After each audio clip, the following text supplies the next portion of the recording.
ബിസ്മില്ലാഹി റഹ്മാൻ റഹീം. റമളാനിന്റെ 25 പ്രഭാതത്തിലാണ് നാം ഒക്കെയും നിലകൊള്ളുന്നത്.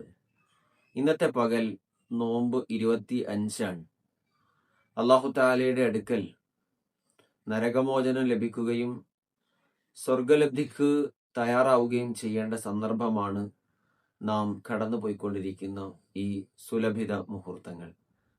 പ്രിയമുള്ളവരെ, അള്ളാഹു താല നമുക്ക് നൽകിയ റമളാൻ അവസാനിക്കാൻ വളരെ കുറഞ്ഞ ദിവസങ്ങൾ മാത്രമാണ്. യഥാർത്ഥത്തിൽ സമ്പാദിച്ചെടുക്കേണ്ടത് ഇപ്പോഴാണ്. ഒരു കൃഷിക്കാരൻ തൻ്റെ കൃഷിയെ വേണ്ടവണ്ണം ഉപയോഗിക്കുന്നത് അതിൻ്റെ വിളവെടുപ്പിന്റെ സമയത്താണ്.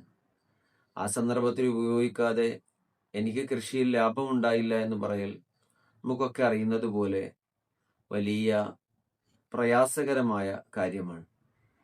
ഇന്നത്തെ തറാവീഹിന്റെ പ്രത്യേകതയായി മഹാന്മാർ വിശദീകരിക്കുന്നത് അല്ലാഹു തആല അവന് ഖബർ എന്ന അവസ്ഥയുടെ ശിക്ഷകളെ ഒഴിവാക്കി കൊടുക്കും എന്നതാണ്.